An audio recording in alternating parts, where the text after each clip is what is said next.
Hotep à tous, bien-aimés frères et sœurs. Le président Ibrahim Traoré, cette fois-ci, n'est pas passé sur le dos de la cuillère. C'est vrai qu'il a, et c'est pas son habitude de tergiverser avec les faits. Mais là, il a été alors très ouvert. Il a accordé une interview hier et il a précisé ce qui a retenu le plus mon attention. La Côte d'Ivoire est un pays déstabilisateur du continent africain.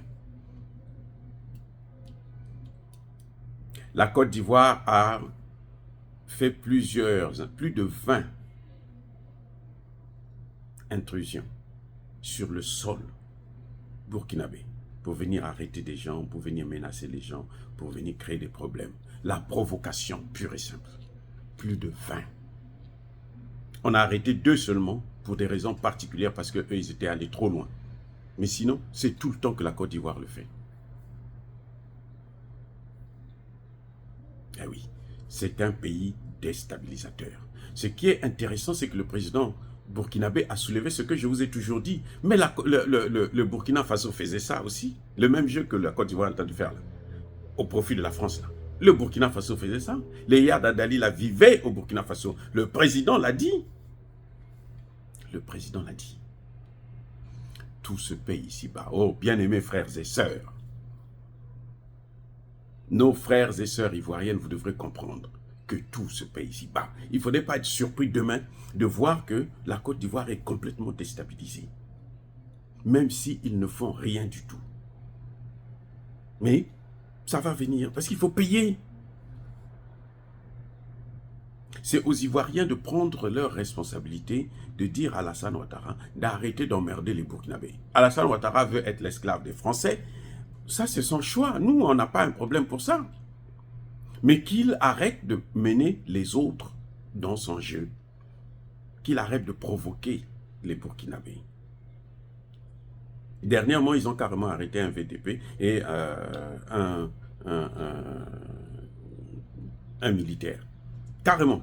Ils ont kidnappé. C'est un kidnapping. Ils ont kidnappé. Ils viennent chez vous, ils prennent, ils amènent. Parce qu'ils veulent l'affrontement. Et ça fait plus de 20 fois, le président l'a dit. Maintenant, il y a une chose que nous devons tous comprendre. Il faut se poser la question, pourquoi Alassane Ouattara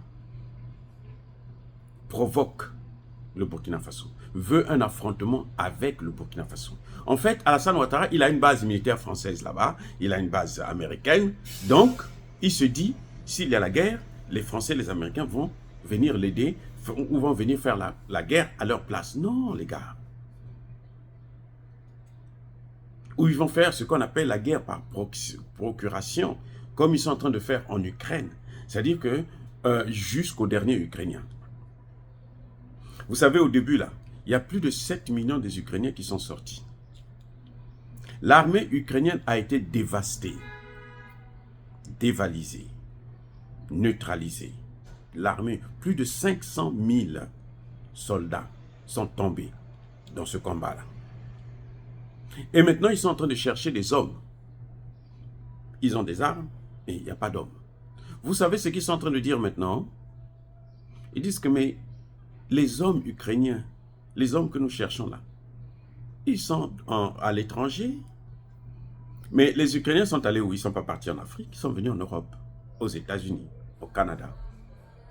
Et dans leur pays, vous savez très bien que quand vous arrivez, vous êtes fichés, on connaît, on a les traces, on sait là où ils sont.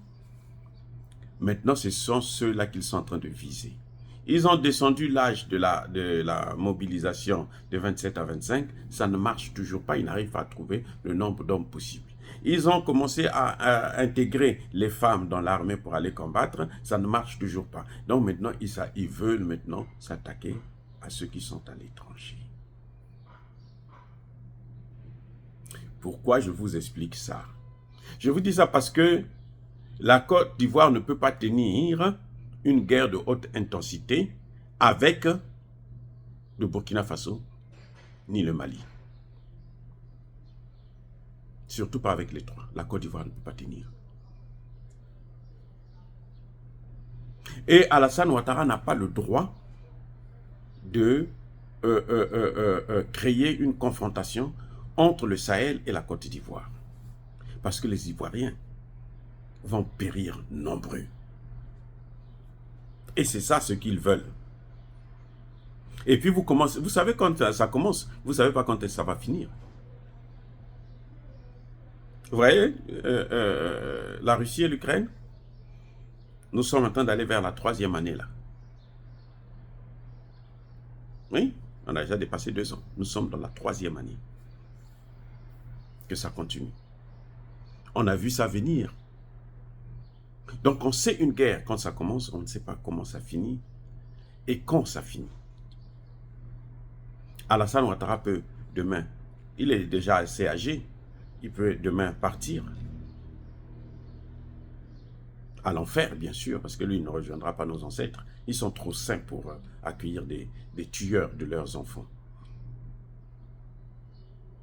Mais, qu'est-ce qui nous restera? Mobutu est mort il y a plus de bientôt 30 ans. C'est lui qui avait pris en 1994, qui avait reçu pour la première fois un lot de Rwandais, à la demande expresse des Occidentaux. Mes excuses, à la demande des Occidentaux.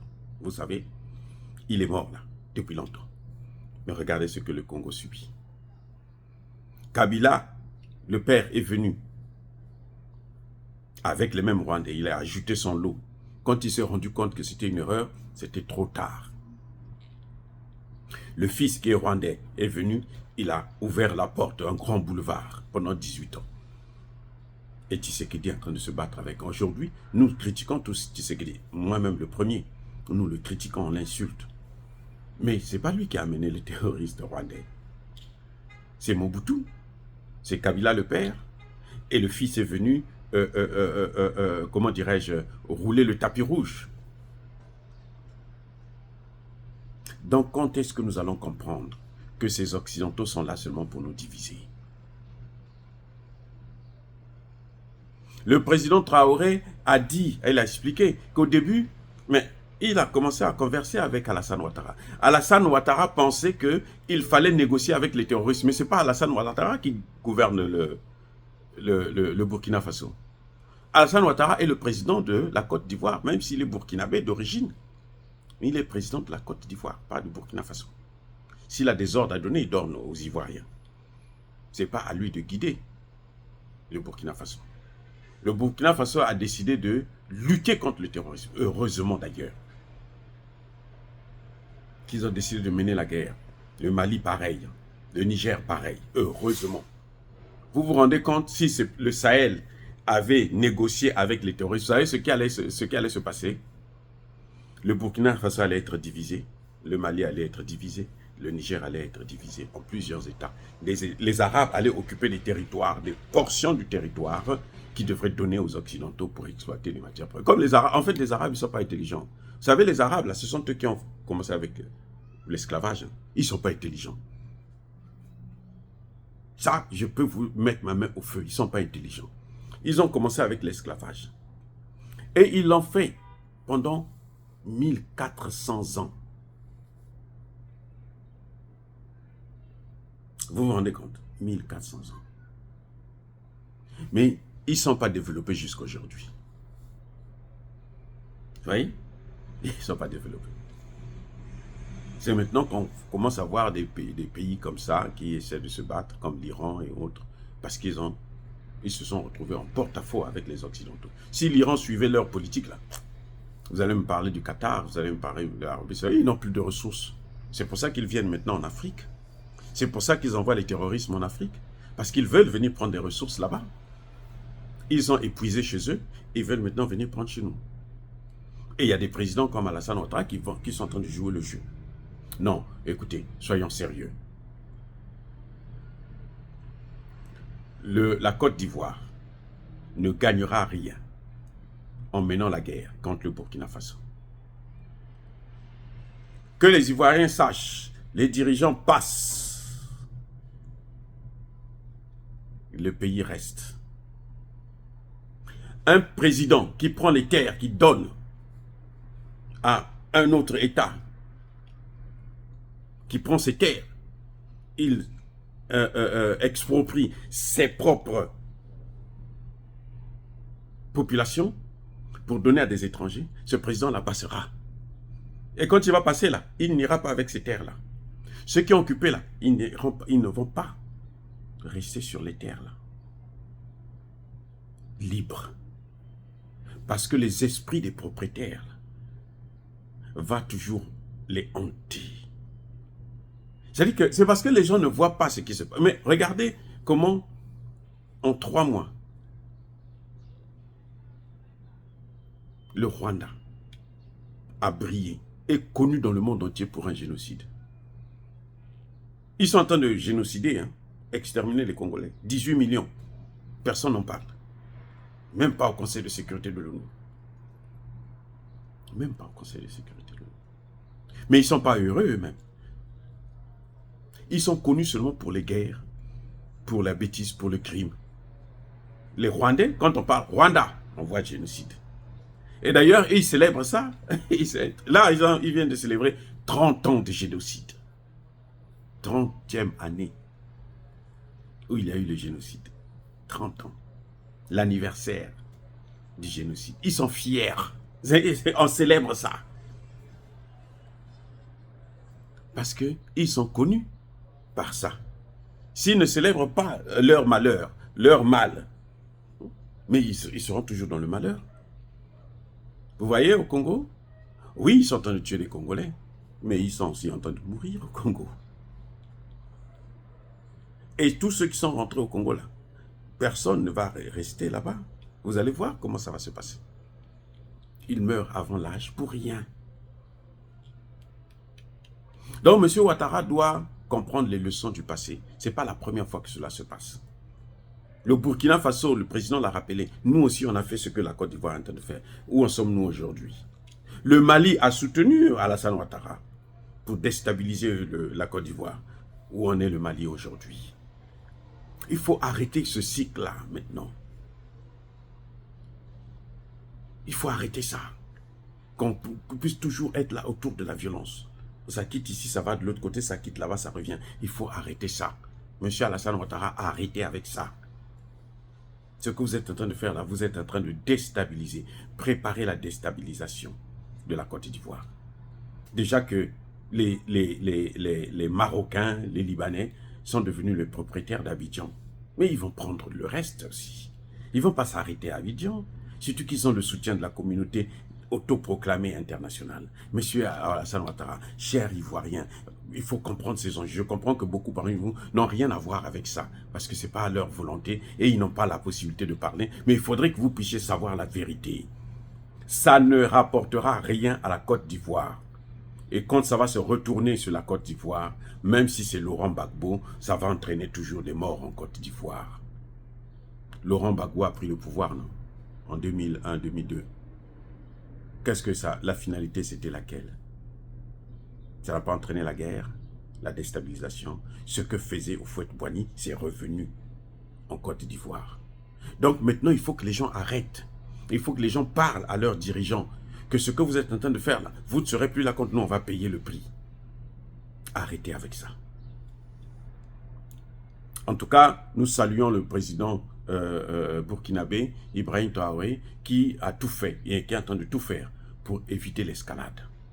Vous voyez, 84 ou 85 ans et un jeune de 30 et quelques, 36 ans, c'est le jeune de 36 ans qui apaise les esprits.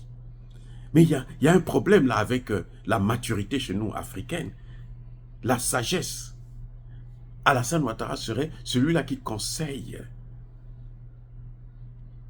Ibrahim Traoré pour ne pas faire la guerre contre la Côte d'Ivoire. Mais c'est Alassane Ouattara qui cherche la guerre contre le Burkina Faso. Vous voyez, du haut de son âge, c'est lui qui veut la guerre. Et c'est maintenant le plus jeune, son petit-fils, qui est en train de dire, mais grand-père, on n'a pas besoin de ça. Vous voyez comment le monde est en train de se transformer et qu'il y a des gens qui Il ne respecte, Alassane Ouattara ne respecte même pas son âge. Même pas. C'est Ibrahim Traoré qui l'amène à la raison. Non, mes vieux, on n'a pas besoin de ça. Nos populations-là ne veulent pas ça. Ces gens-là, ils veulent au contraire être ensemble, vivre ensemble. Qu'il n'y ait même plus de frontières entre la Côte d'Ivoire et le Burkina Faso. C'est ça ce que veulent les populations.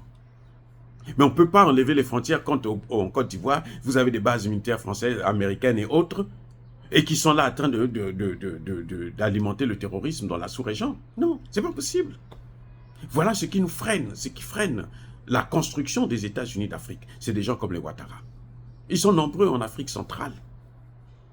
Oh, bien-aimés frères et sœurs, je persiste et je signe, soyez bénis, abondamment bénis par le Dieu des Kémités, par nos ancêtres angélisés. Mais que tous ceux qui persécutent le continent africain le pillent et le déstabilisent, qu'ils soient noirs, blancs, chinois, arabes, juifs, indiens, qui qu'ils soient punis, maudits, foudroyés, neutralisés, écrasés, effacés par le Dieu des Kémités, par nos ancêtres angélisés. Vive l'Afrique éternelle, j'ai dit et j'assume.